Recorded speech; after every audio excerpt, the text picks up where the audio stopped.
It's TMNT time. Hello and welcome to another figure review. Today we're going to have a look at the loyal subjects, BST AXN, Teenage Mutant Ninja Turtles. All four of them, and these ones are based on the IDW comic book designs. They're good designs. Like currently they have designs on the comic book which look like crap, but these ones, I don't remember the name of the artist, but I put the name on the screen right now. I have to look it up, but yeah, we have all of these guys have the beautiful, lovely artwork on the side, and I've always been a fan of this design.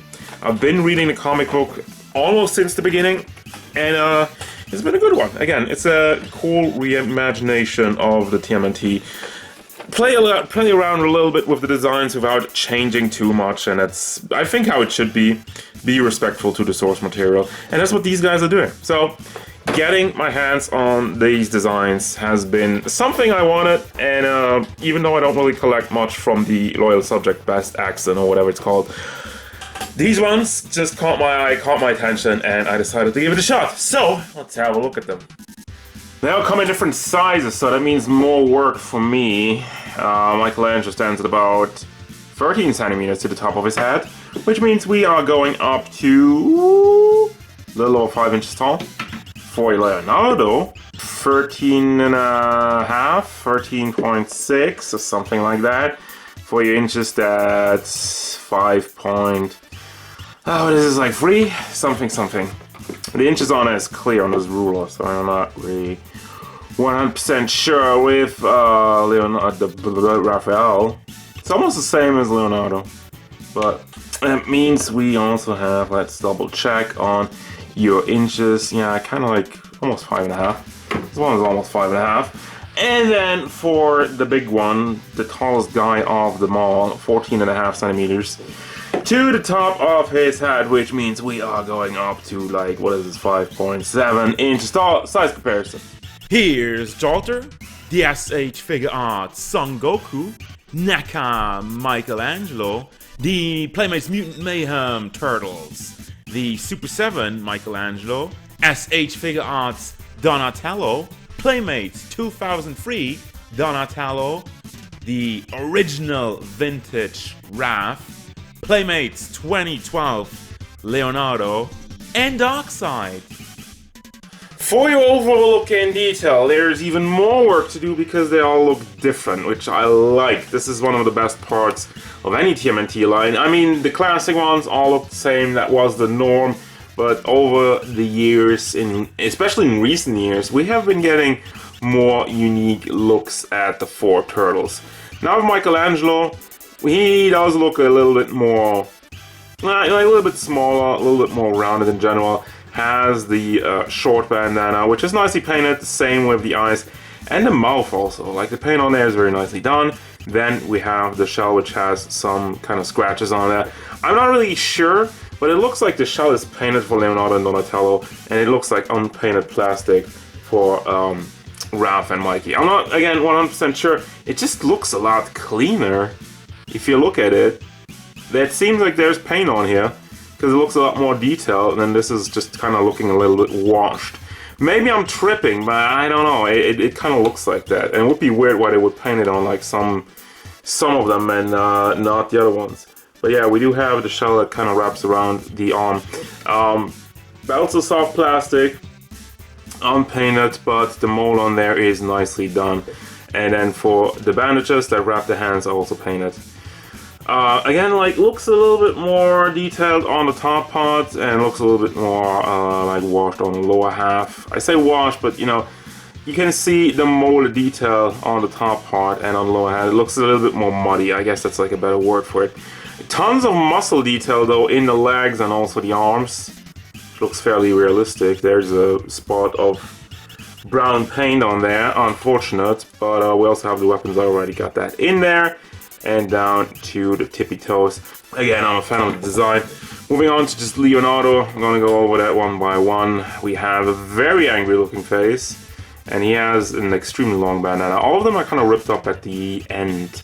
But same as with Michelangelo, we have a beautiful mold in the head. We have like all kind of watts in there, all kind of spots molded in the back of the head. And then like just the mask of it, Jesus Christ, there's so much line work in it.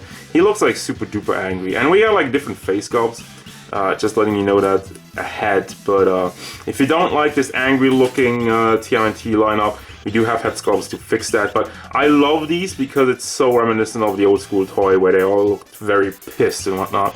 So we have the teeth once again, nicely painted. We do have some black in there, and then the shell. As I'm saying, it just looks a lot more detailed. I don't know if it's the plastic, but this one looks painted. And then we have the more muscle work. He doesn't have knee pads. Him and the Raph don't have knee pads, changing the norm. The knees look fairly nice, but as soon as you bend them, it looks pretty ugly. Also, there's like all this nice mold in the muscle work, but they didn't really mold a part of the knees, unfortunately. Moving down to the feet with more bandages. Bandages look very good. And detail. Moving over to Raph. He looks probably the angriest and has the face sculpt where I don't really disagree with. And then it's just kind of disconnect. Why the hell? Also, there's some white on the back of the head. I didn't even see that before. But why the hell do you have the black around the teeth? And it's not cleanly done. It's a lot thicker on the top part, and then there's just kind of disappearing on the lower half. But still, the mask looks great. It's painted nicely. The eyes are clean for the most part, and we have some more molded detail in the hat. Also, like I haven't really had a look at all of the shells, but they look great. Nicely molded. The paint, I'm not 100% sure if it's painted or if it's just like dark brown plastic. I think it's just like plastic. But anyway, it looks good. Also, the weapons are painted, but I'll have a closer look at the accessories later. And we have some more damage on the shell. The belt, very big belt. Actually, like there's some holsters for the size in the front. I don't know why I put it in the back. Or is there? No. This is just for decoration, actually. I was fooled. Wow, it looks kind of weird on the camera. But yeah, he's very muscular. The frame overall, a lot bigger than everybody else. Don't like the thigh swivels already because it just kind of interrupts. Especially if you have so much detail in the thighs. Like, bro, why do you do that? Anyway, down to the feet with some more bandages, really in the darker color. And finally, we have the special one. I say that not only because he has a look like he's constipated on his face. Also, the mask actually does not 100% line up with this guy, but it still looks good. The best part about Donatello is that he has the metal shell. That actually, spoilers for the comics. I don't know if I should go into that, but yeah, he has a metallic shell, and this one looks super duper nicely. You have all the battle damage in there, and the paint on it, the look on it is amazing. I love how they did that and how it sticks out, because like it could have been like, well, he didn't have a metal shell from the get-go, so they could have just gotten away with just giving him a regular shell like everybody else. But no, they did that. Great attention to detail, and it looks awesome. Then we have the shell, the yellow part again, which is soft plastic. I don't know if I mentioned that. That's like the fourth turtle I'm going over it.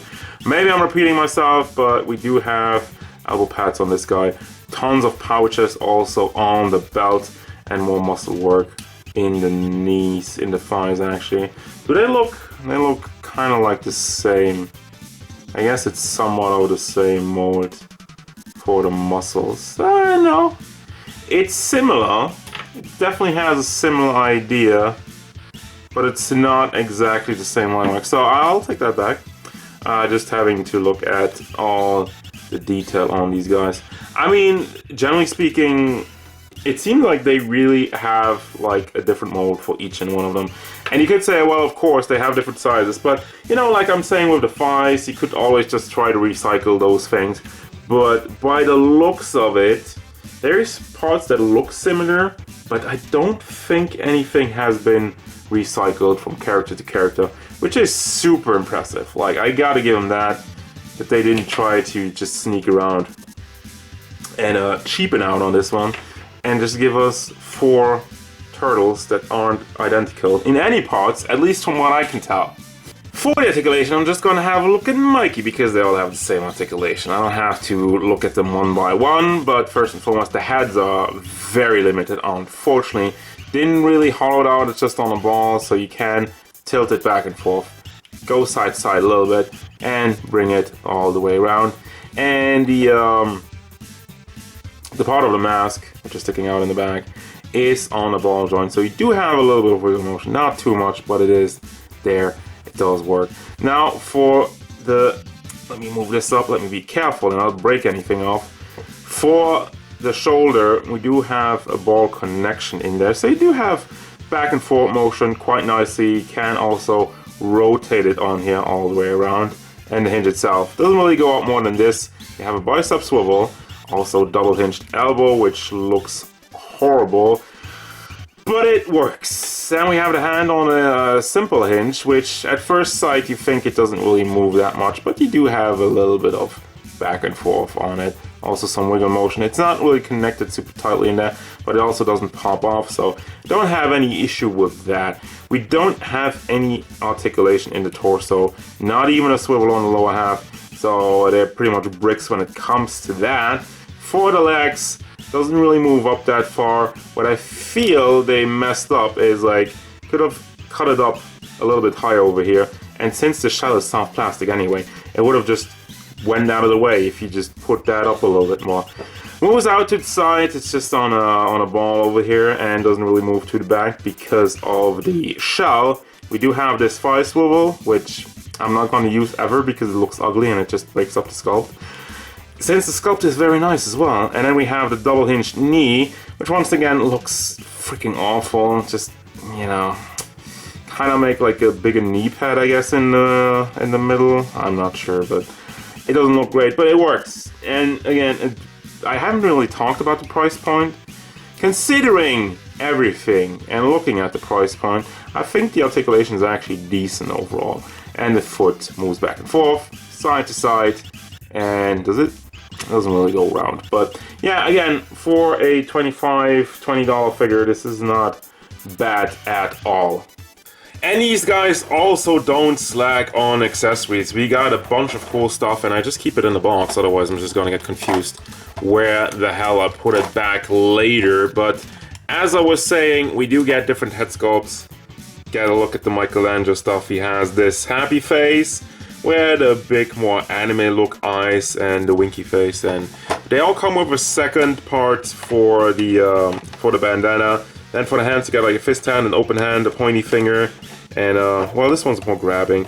And then he has, I don't remember what you call these. Those are nunchucks with a blade, but that's not what it's called. But I don't have the exact name for it. Unfortunately, we don't have real chain, but again, at the price point, I didn't really expect them to do that. And you always get a BST AXN sticker as well. And for Leonardo, same as with all of them, you do have the eyes in there when they're not in battle mode. There's some excess plastic over there, unfortunately, but still, same thing. You got a different bandana. It has like these tiny swords, and then for the hands, you got a holding hand for both sides for the swords, obviously, and then like big freaking grabby hands. I don't really know about these ones, but kind of pointing, kind of grabbing, but you also have some energy effects for his sword, so just kind of slide us over that. Nice and see-through, tough plastic, and obviously also you do get a sticker. For Raph, you do have the big frog head. I don't know why I said frog head, but he does have this big lump overhead. And this face sculpt, I don't really know about this one. It's supposed to be angry, but he just looks bored out of his mind. Not the best look. And then for the hands, we do have the side holding hands, where you can put the middle part of the side through that, so he holds on to it. And then some more half holding hands, like more relaxed holding, and whatever the hell this is. Kind of pointing, kind of holding. Do have the bandana. Do have another belt, which you just kind of drape over him. It's not connected anywhere. I guess to hold on to the shurikens, the ninja stars. And finally, he also has some tonfas, because I don't even know, did he use tonfas in the show? Don't remember. I say show, comic book. And we got another sticker. BST AXN sticker, represent. For Donatello, we do have a happy face, happy, lucky, smiley face. He does look happy to be here. And a lot more excess plastic on the side. This is actually some white paint. We got another bandana, we got another sticker, and for the hands, more open, relaxed hands. Just kind of posing stuff. Nothing too fancy. And this is kind of like half holding, and it's gone. And another fist hand where the paint is really rough on that one. And then we have some goggles, which apparently has become somewhat of an accessory for Donatello. Got some nice paint on there actually, with the different ones. And then you have a big gauntlet, just kind of strap over his hand. That was in the comic book. I don't remember what part it is, but they did use that. It has a nice coloring as well. Nice and shiny. And of course, I almost forgot about this. What a disaster. But I had the weapons already on the figure. So, of course, they all come with their standard weapons. You got the katanas for Leonardo, Raphael, got them signs. Those are actually pretty big. Pretty nice looking. Also, I love the paint job on it. It's shiny. It's not super duper metallic. You know, it's not like it doesn't have the particles in there. The bow staff. It's just a staff. A little paint in the middle, and the nunchucks don't even have chain. They're just like kind of like a metallic rope or whatever. Those look kind of weird. Also look like sausages. But anyway, and then you also get like a card for every figure. You got like a collectible card of Leonardo. In the front, you got like the artwork from the comic book, and in the back, you always have a picture of the figure with some bio. I don't really care about those. I mean, it's whatever, it's a card. I can't do anything with it. Just kind of display like a collectible, but it's just kind of like a lame collectible. If you ask me, if you're a fan of these, go ahead, knock yourself out. Get cards! Woo! And there you got all the different accessories. You have like a bunch of different hands, a bunch of different faces. So, yeah, pretty good. Final thoughts! And if I'm gonna look at all turtles individually, my favorite one would be Donatello. Because he has like the big metal shell, he has like the most accessories. With Leonardo, I have some quality control issue. He has the wobbly leg on this side. He just kind of slips all over the place, so that's a problem. Raph is the biggest one, has the big frame, so if you like that. And Michelangelo, I feel like he stands out because he has a different color. He has like the most old school bandana in a way. I guess they were kind of going for. I don't know if they were going for that, but he seems to be like the most old school one. Out of all four of them, kind of gives me that old toy vibe, also with the ugly green color that he has. But anyway, is this worth it? Yes. As I mentioned it beforehand already, there's like $25 per figure. And considering what you're getting in each package, yeah, sure, I mean, the articulation could be a little bit better. But that's about it. I feel like paint-wise, it's fine at the price point. Accessories, I feel they excel at the price point. And once again, the articulation is good. Again, it could be better, but yeah, price point makes the difference with these guys. And I feel like you have like all original molds, and there's nothing really that's incredibly awful about it. There's no big paint slips. There's no problems with the molds. And again, I think the accessories over-deliver above everything. So yeah, I do recommend this one if you're a fan of the IDW comic books. I think this is a very good representation, and it will not be too heavy on your wallet. So that's gonna do it, guys. As usual, thank you very much for watching. Don't forget, if you enjoyed this review, hit it up with a like and subscribe to the channel so you can stay tuned for more figure reviews, card game stuff, and whatever the turtles want.